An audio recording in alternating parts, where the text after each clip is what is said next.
Hey everyone, you are listening to So Many Sequels, your book club for movies. I'm Josh. And I'm David.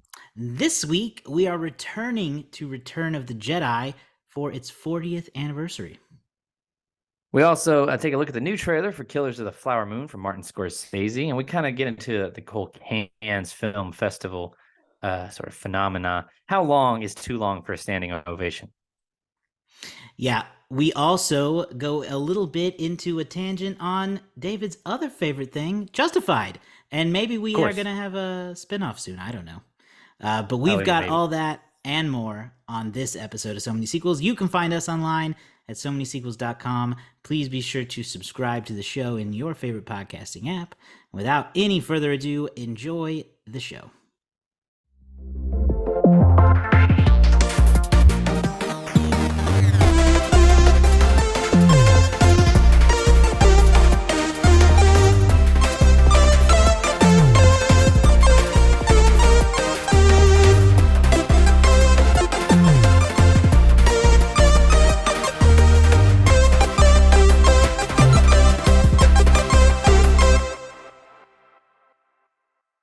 Hey, you want to talk about that new Killers of the Flower Moon trailer? Yeah, I do want to talk about that. It's so I this may not be was the yeah. no. Go ahead. You were going to introduce it. No, I was gonna say this might not be super relevant to the podcast we're doing today, but Oh, right. just this week we got a new Killers of the Flower Moon trailer from Martin Scorsese, Mm-hmm. and we've talked about it many times before. But what'd you think of the trailer? So this trailer there was a lot of hype for it because for us especially where we live geographically, in Oklahoma, in northeastern Oklahoma, there's been a lot of talk locally of this movie for a long time, but it's also been a big talk in the movie world because this is Martin Scorsese and Leonardo DiCaprio, and anything they do is A-list movie news. So this Mhm. movie started filming pre-pandemic, so it's been a long time coming, and this is the first trailer that they released. A lot of hype. Mhm. I thought it looked pretty good. Yeah, um yeah. I I have conflicting feelings about it because it looks like a very good movie, but it also looks very like harrowing. And some of the early reaction I've seen from Cannes where it premiered is that it gets really disturbing. And if you know the subject matter, you can see why that would be the case. But I think it'll be I think it'll be a good movie, and I hope it does the history justice because Mhm. this looks like it's going to get told to a wide audience that will not have known about it. Yeah, who either aren't aware of the book or the original story. Now, I can't claim to be some sort of grand historian. I didn't know about the Right. story before the book. Me neither. So it's it is going to be really interesting. It does look you know, it looks incredibly cinematic. I'm not the most studied of Scorsese's work, but Right. it reminded me a lot of like Gangs in New York when I first saw that. That had a lot of that kind of graphic ugliness to it. It's not like it looks beautifully shot, but it looks Hmm. kind of grimy and gritty, and it's a Hmm. very real look at history. So Yeah. yeah, that it looks, I'm very interested. I'm very interested to see the Very movie. interested. And so the trailer, it was a compelling trailer. I think it'll get a lot of grab a lot of people's interest. Uh, yeah, it does feel like it's going to be hopefully, it's going to be a decent year for alternative adult movies, I guess, for lack of a better word. Like the non-blockbuster adult movie. You know what I mean? The Yeah. I don't want to say the artier movies, but that's what most people feel about them. But Right. Because between this and you know, this movie is almost like I feel like its hype almost borders on blockbuster status for the kind of movie it is. It's like mm, in its category, it's the blockbuster, you know, mhm. uh, just because of who's involved. Hmm. Any first Hmm. of all, anything Leonardo DiCaprio does is a big movie just by default. Yeah, He still has that much power. except for Don't So Look Up. well, yeah, but I feel like you can thank Netflix for that. Uh, Yeah, them and their antiquated theatrical model at the time. yeah. but Well, but yeah, I think that I hope that this actually catches the attention of a wide audience because it's a story worth hearing, and it could, yeah, like you said, open it could open the door up to a more adult movie like that. That's not your typical action blockbuster. Because yeah, if this movie can do well, then hopefully it will get people to invest in these type of movies again. Which is kind of sad that you need Martin Scorsese and Leonardo DiCaprio to do that. well, but I just think you need a combination of these types of movies coming out all in succession. I know this. yeah, I don't know. Film Twitter is probably not going to approve of these particular groupings, but if you have a big solid movie of interest from Scorsese, and then you have something like Oppenheimer from Chris Nolan. If we have another good, like a Spielberg movie that does manage to grab the wider attention. If you have, it's hard to put Barbie in this category, but it is Greta Gerwig. I mean, Barbie is Mattel. It's hardly a right, tiny little indie, brand. But right, the fact that it's being put on this kind of like it's coming out the same weekend of Oppenheimer. People have linked the two together. And there was another one that I was they're thinking about the other inseparable. day. But if you could, if we can have you have a good string of these type of non franchise event films Hmm. that are events in a way because they're very cool, they're very cinematic, and people are like appreciating the scope of them. I don't know, maybe we'll get we'll start to get those kind of movies built back up. That's very the movie we're talking about today in a little bit is sort of the one of the precursors to the major event film summer blockbuster season, but we'll get to that in a moment. Right. Something else I want. So, but anyway, yeah, looking forward to it. Killers of the Flower Moon coming out in November or Yes, October. I think it's October. It will have a theatrical release and then a release on Apple TV, which is another thing in its favor. I mean, Apple TV has already won Best Picture once, and this Mm-hmm. is, if anyone was going to do it again for a streamer, it would be this. I think it's still extremely early, obviously, to be calling Best Picture And shots, but yeah, it's hard to mm, argue against this one being in the conversation, just based on yeah, who and I think, doing it. and you know what? I think we can agree. Leonardo DiCaprio, unrecognizable. Brendan Fraser, Absolutely unrecognizable. unrecognizable. You Robert De can't tell who Niro, he is. unrecognizable. I can't tell who anybody is in in this movie. Robert De Niro, unrecognizable. I will You know, say one last thing on this movie. Everything that comes out of this film festival can is so freaking dramatic. Uh, so mm-hmm, I never know how much credibility to give anything. But mm-hmm. they're out there saying this is career best performance by Leo. The movie, it's they like measure the standing ovation length, and it matters. Yeah, that's what I've learned And that over this was last weird to, week. like, it got a 9-minute standing ovation, and that was considered great. And then I saw Yeah, Indiana Jones got a 5-minute standing ovation, and that was considered muted.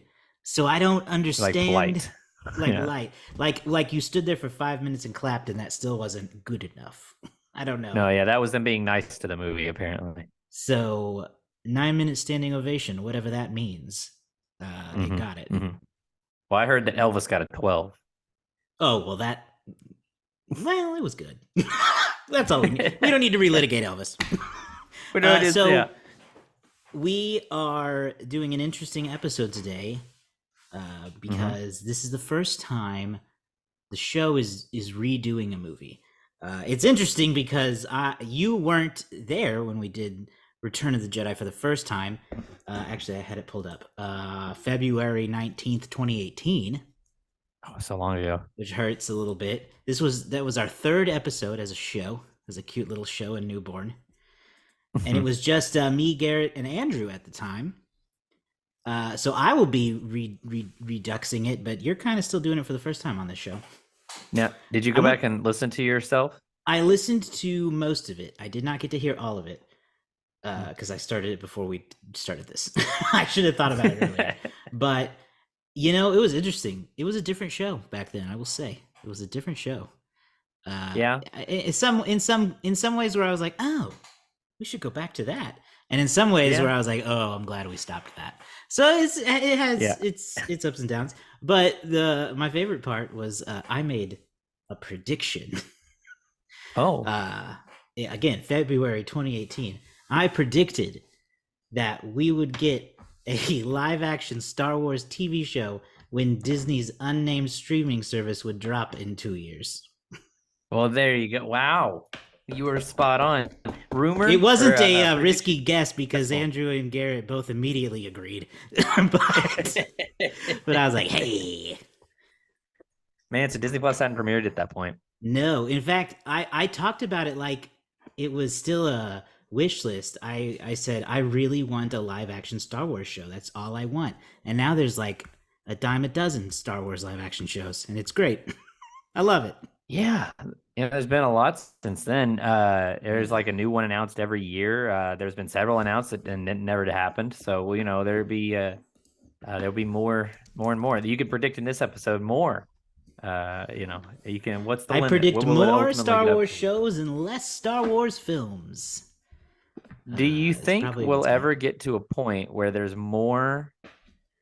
Like, do you think we'll get to a point where there's like 100 Star Wars, like individual Star Wars property things, like relative things? Everything we get to 100 unique projects, like just overall of time. You know what I mean? Like we have to get I there guess then you eventually. got to talk about how technical are you gonna get, because Yeah. we would be at 100 if you counted like individual episodes of shows, Yes. especially like Clone Yeah. Wars that ran for a while. But if you want to consider a show as one project, Yeah. ooh, I don't know. That could take some I'm not time. sure. I don't know where we are at this point. I don't know You got like either. nine. You got like 12 movies or so, right? Yeah. So you got And then you got like a couple different movies or a you TV got project, yeah miniseries, whatever you want to call them. yeah. I don't You know got the about 9 100. Skywalker movies. You got Rogue and Solo, I'd Rogue One and consider. Solo. And is there another movie? Anyway. Is there Rogue One and Solo? Hmm. That's it. Those are the only offshoots I think, I think so. at least that have Unless I'm come just out. drastically and the Clone Wars movie. You know, Oh yeah. the animated They Clone don't Wars like to talk movie. about that one. No, I remember being a kid and I took my little brother to see it, and I was like, well. That was where I had checked out of Star Wars as a young fan. Same. It was Before remarkably before this uncool. when the sequels came out, I was like, okay, I'll hop back in. But I remember Yeah. taking him to see that. And I was like, well, this is where Star Wars is now. Yep. It's animated puppet movies. That's what it looked like to After me. No offense to Clone Wars fans, I've grown to like it. Not the movie. yes, I still yes. I will not watch the movie again, but the show I have yeah. slowly chipped away at and have enjoyed. Yep. Uh, Yeah. I've still not finished it. That's my no, ultimate I goal. haven't either. It's very daunting, to be honest with you. Yeah. But Return of the Jedi. Yes. This is the That's it. third and final installment of the original trilogy. It's Mhm. episode 6 in the grand scheme of things. And this is where Luke is off to rescue Han. I mean, we left Empire Strikes Back on one of the greatest cliffhangers of all time. The Mhm. Empire has risen. The Han Solo has been captured and is frozen in carbonite, which is just like an unthinkable thing. And Mm. everything's in disarray. So this is the big finale. What did you think? How do you feel about this movie? I guess over time and then again today as a part of the Well, Star Wars universe. as a kid, somehow my mom and dad they got a hold of all the VHSs at some point. So I remember watching watching them in order before episode 1 ever came out. And so I remember this was my favorite one as a kid for a long time. Just because, it was the finish of the story. And I think as a little kid, you literally like the beginning and you like the finish. That seems to be the case for me. Not to say that these days Empire Strikes Back I can recognize as being probably the better movie, but it was something Yeah. about it. I loved the opening with trying to rescue Han. That to me was such a cool moment as a kid. I loved the final battle between Luke and his dad. Here I'll show you this. When Luke shows up with this lightsaber, and it's green. As a Yeah. kid, I was like, a green lightsaber. Like I was so blown away because at that point, before seeing Return of the Jedi, right, there was only blue and red. That was it for lightsaber colors. And when he shows up with a green lightsaber, I was like my imagination started to grow. And I remember, as a kid, kind of make up your own lore. Yeah. I didn't read the books. I didn't read, and there were a bunch of legends books by that point. So I didn't read any of that stuff, and I didn't know anything. So when I saw the green lightsaber, and I knew there was blue and red, and then I saw the Phantom Menace a few years later. By the time I was like 9, the Phantom Menace came out, and Qui-Gon had a green lightsaber, right? And Obi-Wan had a blue one. I thought, oh, green is for masters, which is why Luke has one in the sixth one because he's become a master, Yeah. and blue is for apprentices, which is why he had a blue one before, and so that all made sense in my head, right? Of course, that's not the case at all. Apparently, they can just be whatever color. Whatever color they're just randomly assigned, basically. Right, It but I doesn't know really what you seem mean. I mean, of have much course, it would actual influence. seem like it mattered back then. Makes sense, and there were all those things like I've read throughout history, like, oh, blue is assigned for Jedi's who are this and this and that. No, it's just whatever. It's just whatever they decide on the day.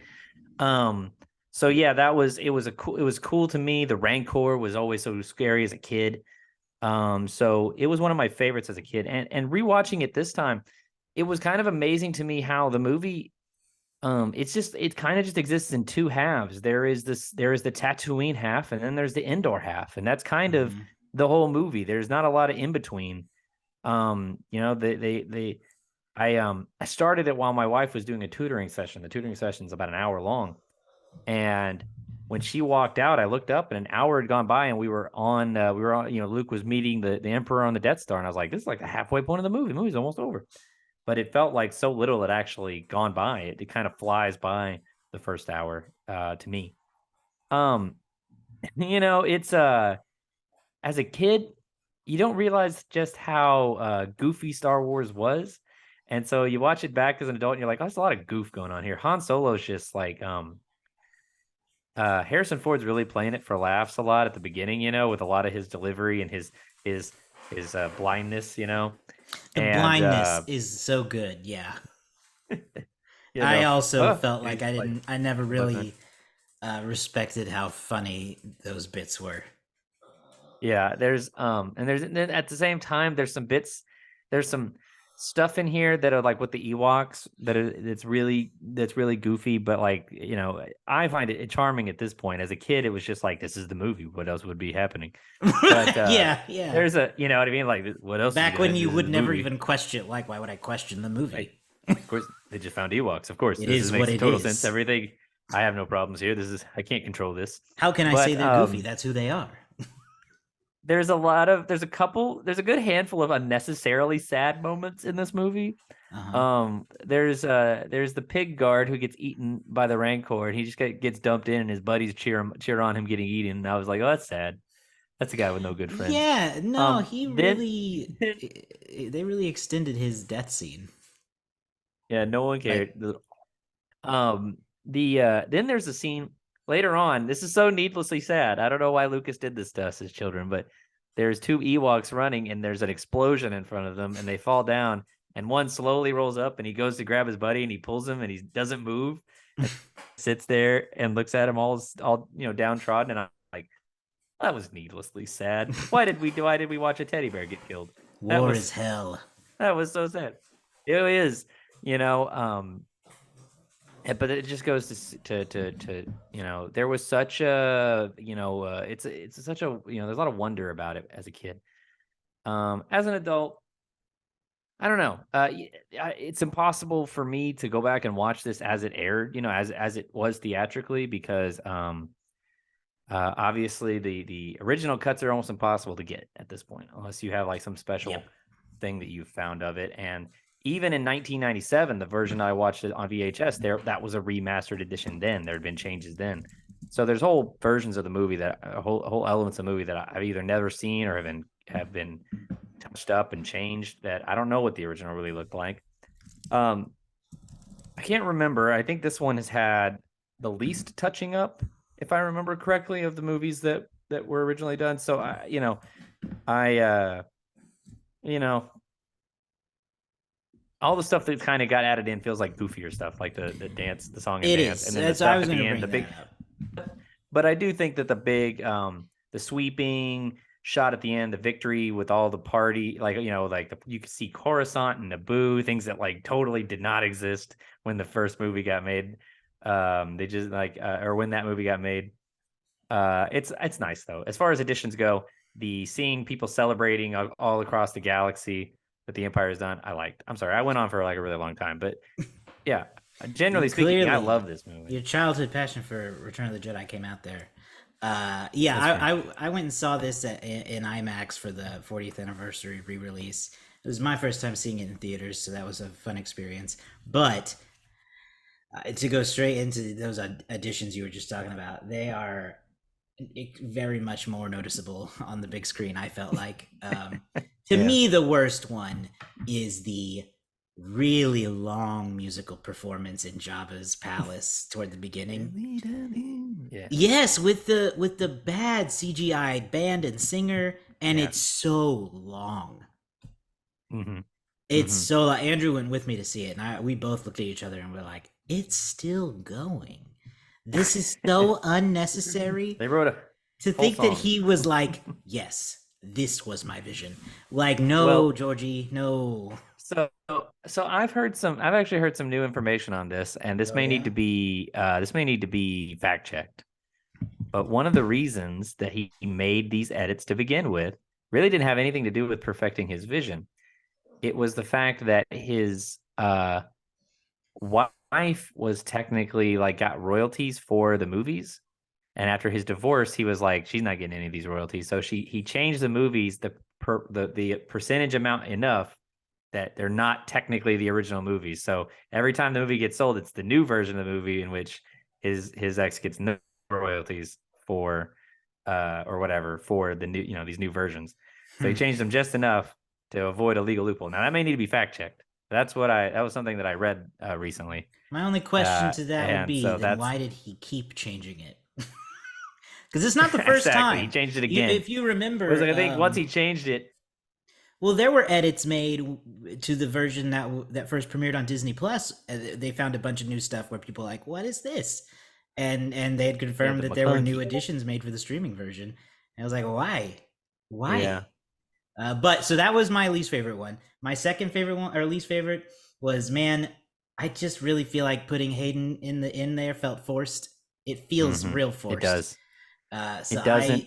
I It get does. what I Like, get it, and yeah, it's, I do too. but it just is like, man, adding him in 30 years later is just weird.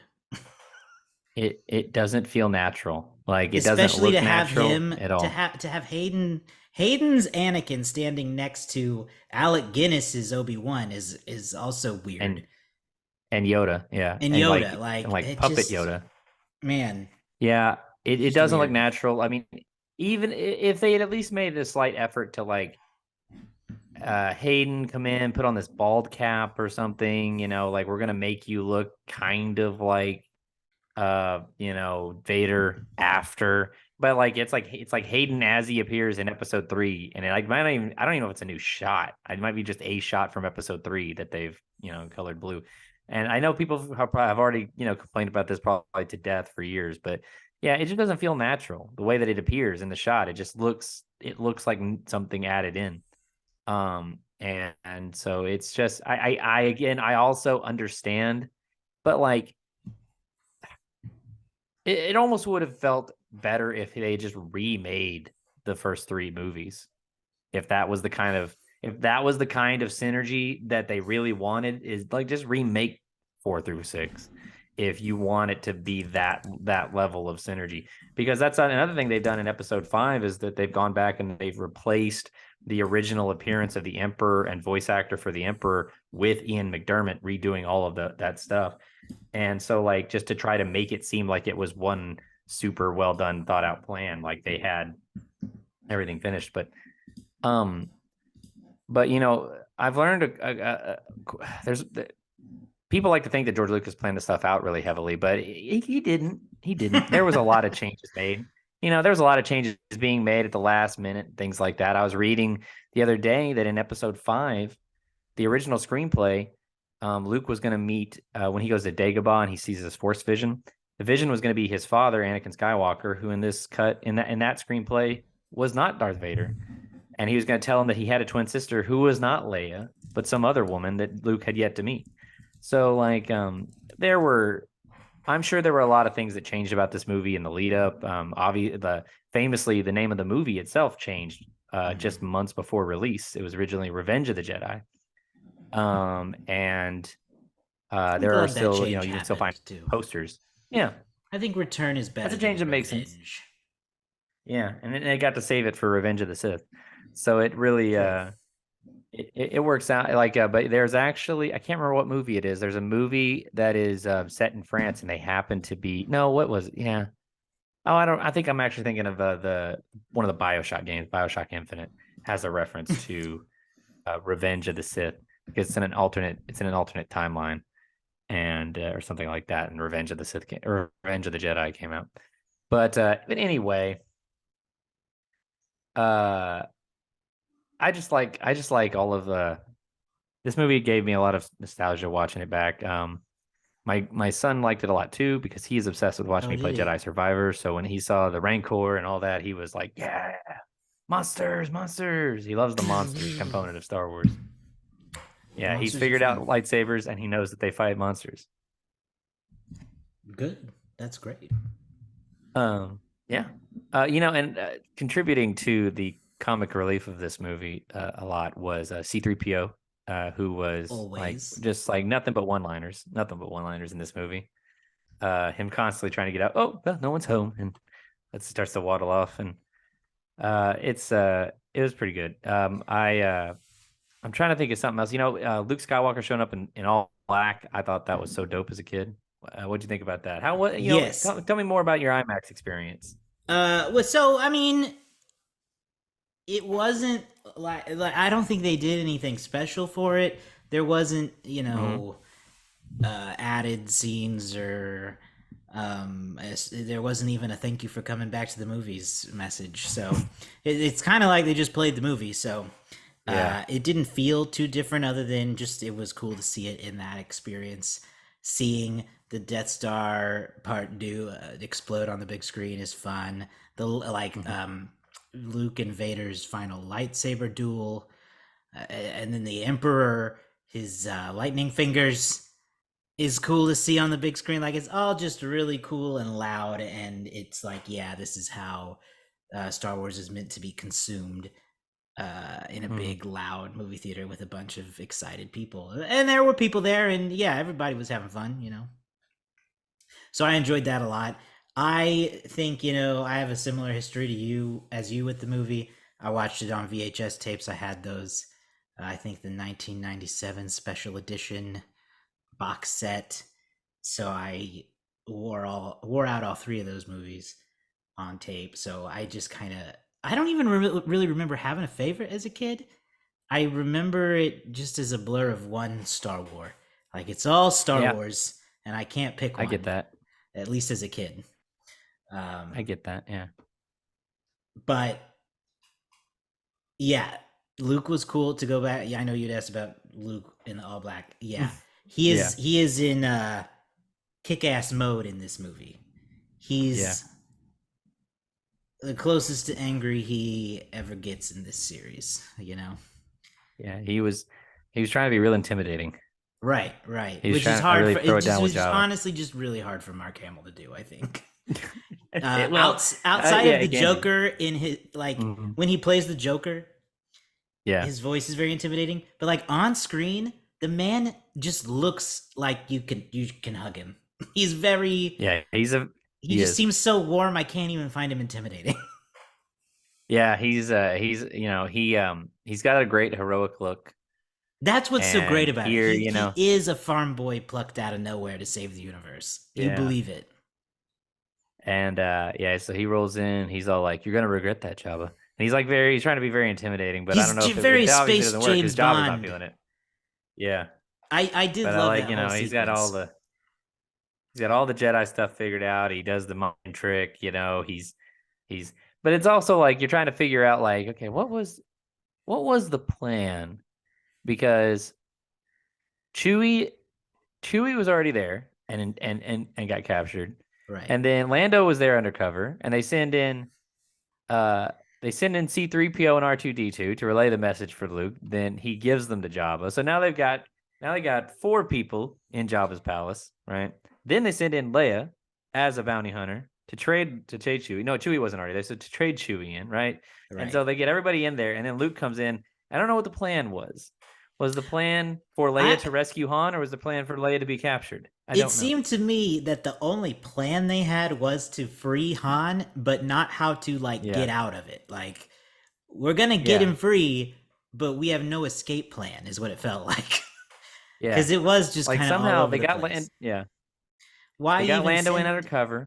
R2's hanging on to the lightsaber. You know what I Yeah, mean? Like there's all these little plans going on, but I don't think Luke intended to fall into a pit with the Rancor. of course not. Although great moment when R2 shoots the lightsaber over to him. Boo! Yeah, That was he just cool. you know, to go back to the Rancor, I'll tell you, George must have been on one when he was making this movie. Like he was having like a little too much fun because he has this moment where the Rancor dies and Hmm. they open the door and this guy grabs Luke and this big guy shoves him apart and just slowly walks to the Rancor with the most sullen face and is just like his pet Rancor had just been murdered in front of him, and he was so sad. And he hugs another one of Jabba's guards. It was like another one of these needlessly sad moments for Return of the Jedi. I thought that was so that just popped back in my head. Yeah, yeah. Um, You I know what I'm was talking gonna about? say. Big shirtless guy. I was going to talk about how right after that moment when they're taking them all out to be fed to the Sarlacc pit. This is where we meet Boba Fett, who becomes a Hmm. huge character in the franchise, but Right. here he's seemingly not that great. Seemingly being He's written out of the story quite right. quite thoroughly. He's just kind of looming in Jabba's palace. And then he has a very unceremonious death, really, at the Yeah. Sarlacc pit, or uh, so we think. Yeah. for At all the for all time, intents and purposes, he died in this movie. a very unceremonious death.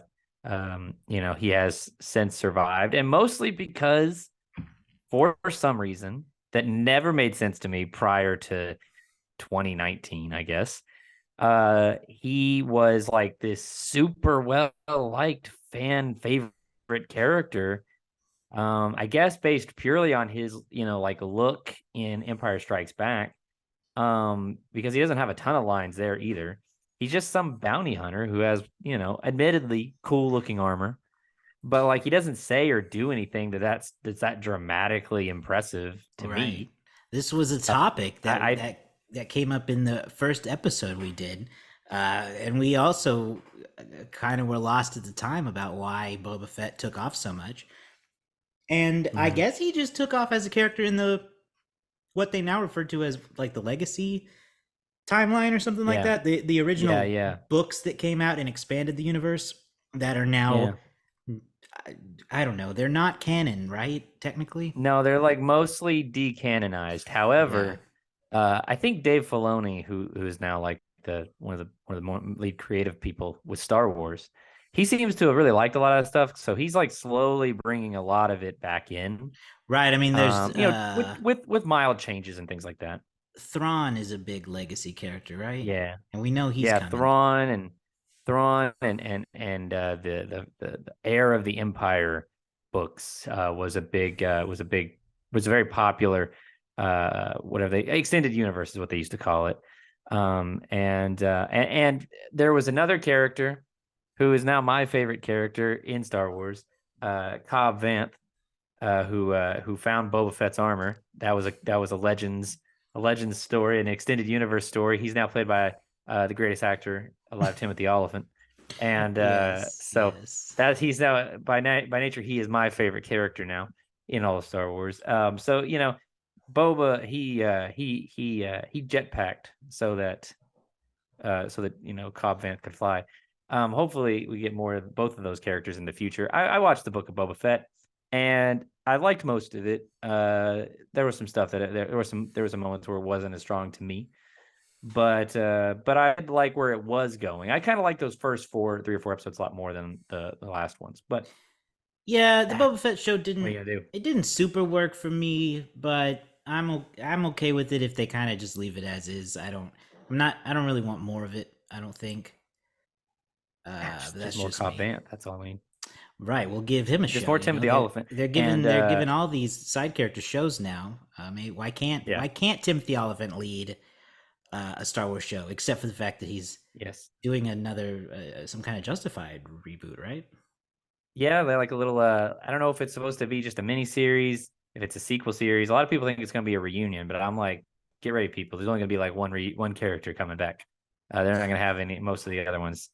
But it's an adaptation of another one of Elmore Leonard's books. But anyway, That's for a different um show. That's for talking different Justified. show. That's for talking. There's a Justified podcast that I've been listening to a little bit called another forgot the name of it. Another one on the way or something like that. Hmm. And next one's coming faster. That's what it is. I have got And to watch I've it, been listening to that a honestly. little bit. You got to watch it, but I think you got I've to watch got it to. with me. I think that would be Because ideal. I I've think it. literally never seen a single second of the show, so I don't. And it's not for any reason other than I've just never encountered it. I have nothing against it. I I know. like modern I know. westerns. I like Timothy. It Yeah. just never crossed my path. Yeah. I The know. same thing It happened was. with the Americans. Everyone tells me I need to watch that as Mm, well. yes. But it also just that era of FX somehow I just didn't catch it. I blame it on Breaking Bad because Breaking Bad took off around the exact Mm, same time and was a very similar niche to what Justified and the Americans kind of was. But I think Breaking Bad was just so much more, it was so much bigger. And by the time true. Breaking Bad was almost done, Sons of Anarchy picked up a lot of that energy too and moved on. Mm, So Justified with Americans. I tried to watch Americans too, but I never got past the first season. mm. But it was created by, it was the same show creator or whatever as Justified. Anyway, we tried to make a deal way back in 2014, maybe over a decade ago, to watch each other's favorite shows at the time. I tried to get you into Justified. You tried to get me into Community, and neither really worked. Dang. Did you ever Because watch Community? I watched like the first 2 episodes of Community, and I was like, okay, I'm gonna pick this back up later. And then I Yeah. think I did something else. I don't Yeah, remember I can what I see did, that. but Wow. Well, then anyway, I will resolve to watch at least the first episode of Justified. see, I'm worried if you don't Because if watch we it got to with watch it if you watch it together, without well, me. it'll never happen. I know. That's why, but you got to text me while you do. We got to Oh, do. I We can got to live because text. I can do that. if I think I've hyped it up so much with my own personal love of it, you're gonna watch it and go, David's an idiot. This show's not good. You know what I mean? Maybe That's my fear. this is some kind of spin-off show we do where where I react to Yes, Justified for the first time and consult you as an expert. yes, yes. We'll Forced figure that out. enjoyment, if you will. Okay. And yeah, we can definitely figure that. Anyway, We'll do tangent closed. Yes, tangent Now over. Do back we have anything else to say back to Star Wars. about the plot of Return of the Jedi or characters? Anything else before we kind of move on to the next parts of the show? Darth Vader and the Emperor both very intimidating in this movie. I Yes. thought that their stories were fine; those closed out really well. Can I offer a long time Star Wars hot take? Oh yes, please. I always thought it was dumb that Leia was Luke's sister. I know that that's been such established story now for Yeah. whatever it is, 40 years. But I just always thought that was dumb. Even as a kid, I was like, oh, really? Anyway. I think it complicates it for like unnecessarily. So I don't even really disagree with you. Because we already have, one of the all-time greatest twists is Vader being Luke's father. So it kind of the sister reveal is just not as strong as that, Yeah. And it just kind of makes it weird in hindsight. Yeah. Because they have this flirtatious thing Mm. that adding in the family part just why it doesn't mean, and it never really comes back except for controversially in the Rise of Skywalker when Leia starts to actually show some force powers. And Right. that's the only reason to really tie No, her to the it Skywalker name. The yeah, no, only it, to reason to make her a me, even when I Skywalker was is the Force. right, She doesn't it use was it. it for as so as a kid, young as like a teen. I mean, they've done everything they can to make that such an important piece. Like whether it is her son, training with Luke, whether it was the story with Padme and all that stuff, and them being separated, the Obi-Wan show and all of that, right? Making Leia a bigger, like tying her to Anakin's story as well. But me, as a kid, it just kind of felt like unnecessarily connecting them. I mean, I say as a kid, that was kind of as I got older, I started to think of it that way. But as when I remember being young and just kind of thinking like it just seemed like it was kind of just out of nowhere. I was like, it just felt like she Mm-hmm. didn't need to be Luke's sister to be important, but like No, they not at all. they threw that in there. She could have just been Luke's good friend, Han's girlfriend, wife. I Right. didn't think that was making brother and sister really added much. And I remember as a kid being she was already surprised, sure, royalty too. yeah, but like and we never get really. I mean, it's probably explored in some books, and it's probably could be explored in the future if they ever wanted to do something like this. But we never really got to have Leia come to grips or her own real like journey with the detail that Darth Vader was her father. This thing she's been fighting against for however long, 5 years for her, however long she's been involved with the rebellion, was her father the whole time. The leader, the second in command of this evil empire. Um, it's like we never see her process that. She has a hard time processing that Luke is her brother in this movie, but she never really seems to even be told that Darth Vader is her father that I remember. So I don't know. I never really liked it. I've come to accept it. You can't not accept it at this point. But yeah, and it just kind of felt like, it just kind of felt like when the way Yoda tells him and Luke figures it out, he's just like, "Oh, I have a sister? Well, it must be Leia." And like there's a joke about that in I think it's the Robot Chicken Star Wars special. I think I could be wrong, but he's like or maybe it's in Lego Star Wars, I don't remember, but it was like he's like, "It must Both be are Leia." great. And he's like, "Well, yeah, she's literally the only woman you know. So like it must be the only female in this entire galaxy that you've ever met is probably your sister, because we're not going to introduce a new girl, a new female character in episode 3 back then. So I don't know. As a kid, it always threw me off, but Yeah. I've come to I've come to love it. You've Leia is come one of the around to greatest, it. one of my favorite female characters in history. Right. She's a great character. Uh, So and I remember reading a quote from Carrie Fisher recently was given a star on the Hollywood Walk of Fame, and her daughter Billie mm, Lourd was there to give the speech, and she quoted Carrie basically as saying, uh, "I."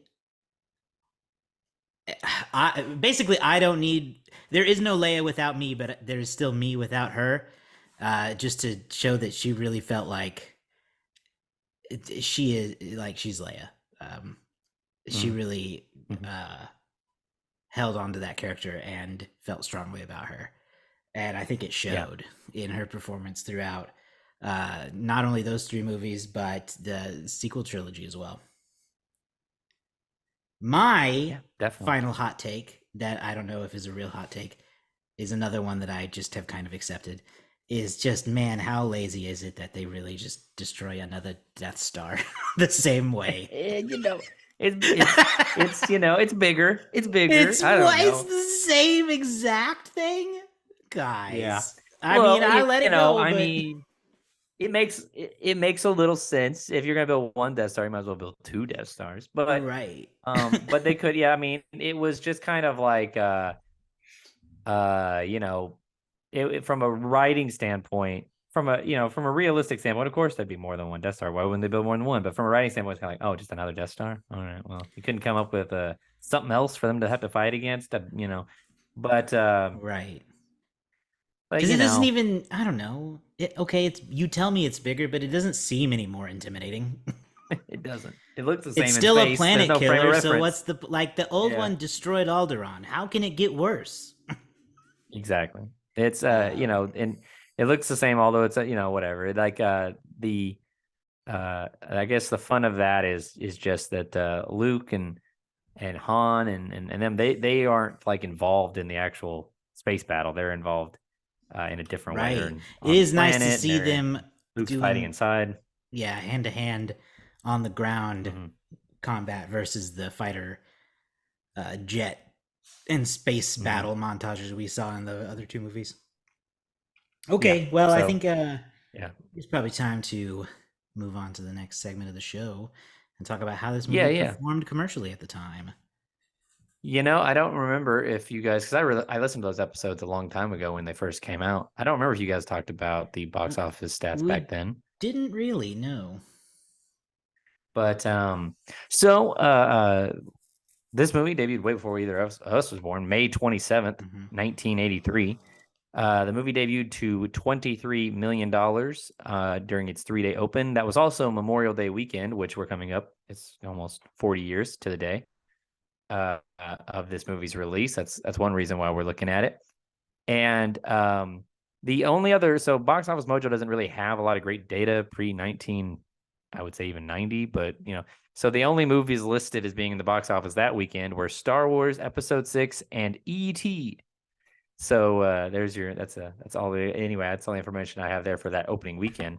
It's a good When you one. extend to its 4-day Memorial Day weekend, it made $30 million. There's kind of some conflicting reports. If you go to like Wikipedia and you look up how much money the movie made at the box office, it will give you a number, but that number is all of its combined releases.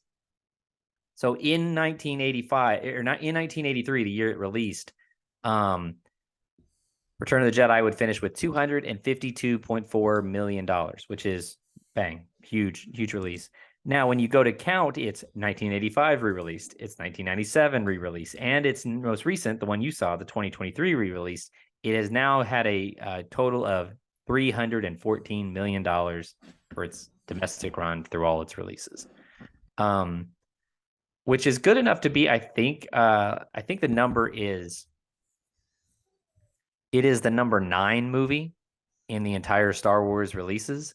Mm. You probably wouldn't believe this, but Empire Strikes Back is in last. That's like the biggest one in terms of everybody's critical appraisal, but it Yeah. must have had less releases. Like the Well, other ones probably have had been less released a lot. releases, and you gotta wonder, adjusted for inflation, what that might Yeah, yeah. be. But I kind But of, and the they'll and never do obviously this. The the theater new ones industry have will. the new ones have I made so much too. was gonna say the theater industry will never do this, but the most interesting statistic would be number of tickets sold, not money made. Yeah, Um, yeah.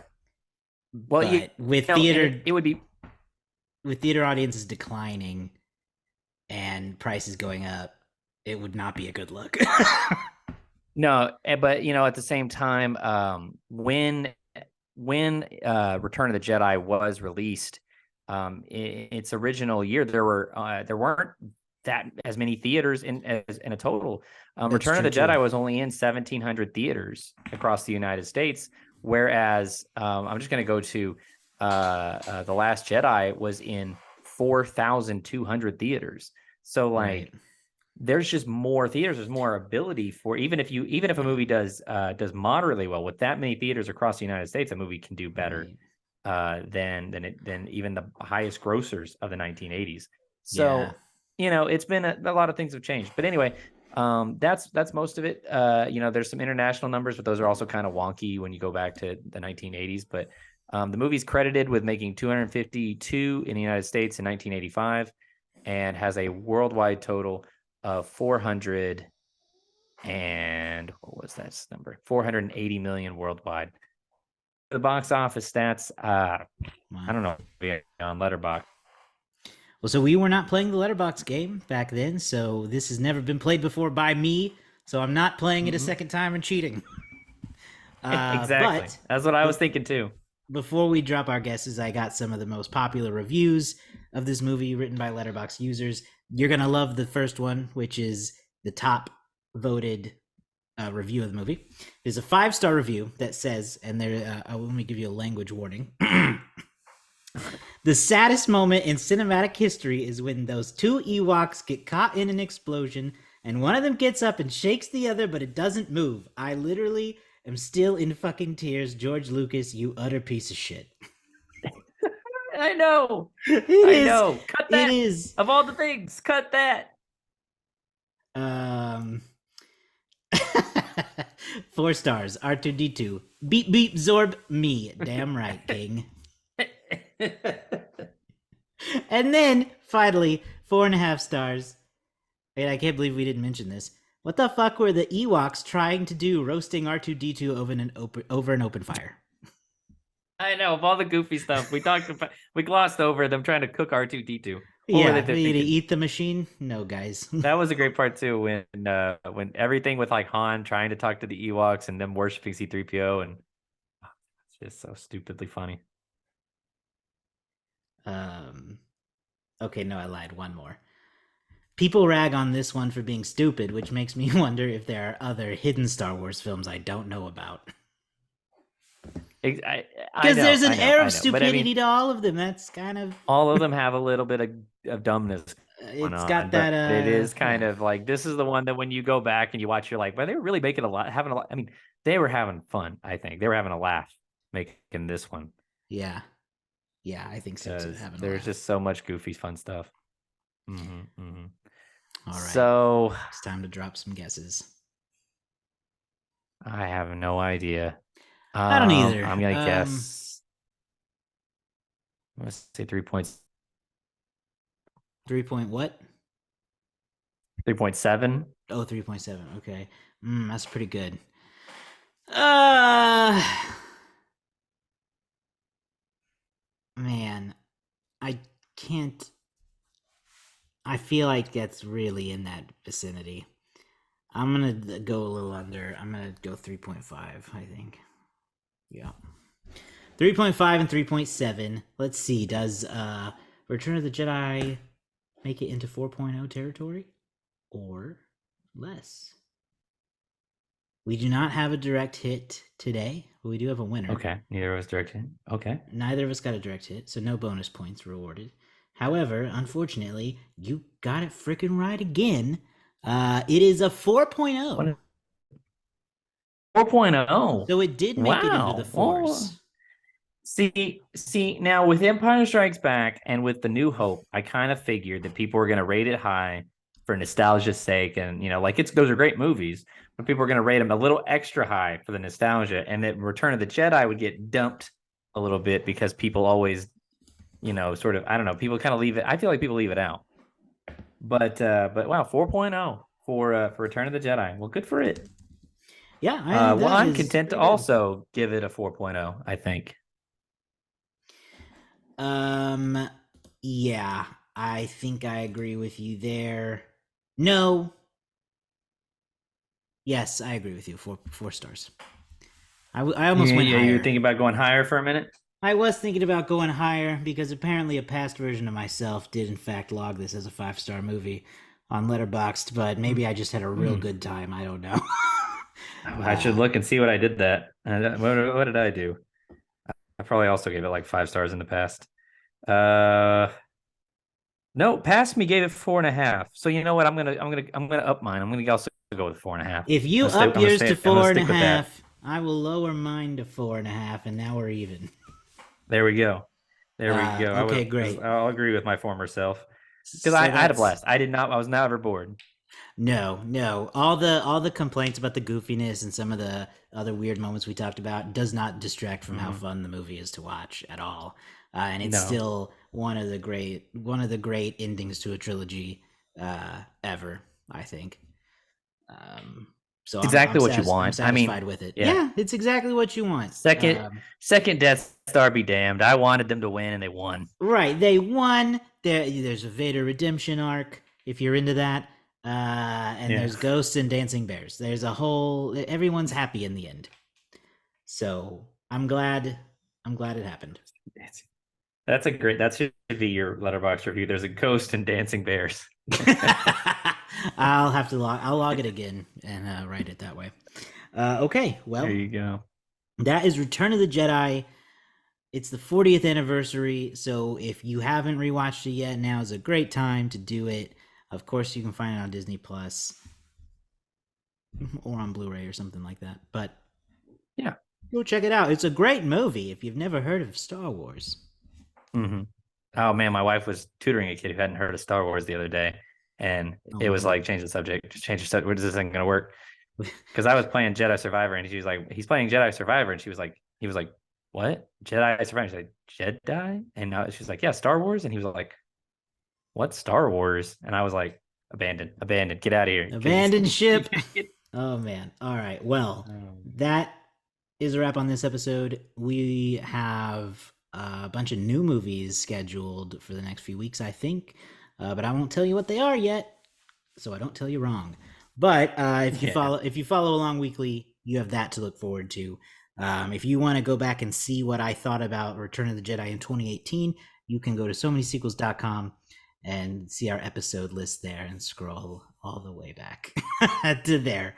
And of course, you can find yeah. our reviews of A New Hope and Empire Strikes Back as well. That was our Mm-hmm. first 3 episodes. So if you Mm-hmm. do it, do not send complaints to us at this time. We are not Yeah. no longer accepting complaints from 2018. Uh, but you can also find links to us on social media at so manysequels.com. We want you to follow us there and, of course, let us know what you thought about Return of the Jedi and what you want to hear from us next. We've got, like I said, we got new movies coming up. So if there's one that you're really looking forward to, we want to hear about it. Maybe there's one we don't know about and we need to be covering. I don't know. Yeah. So many movies come out nowadays. We can't keep up with all of them. So let us know what you are Exactly. watching. Again, at so manysequels.com. Subscribe in your favorite podcasting app and on YouTube, and we'll see you next time.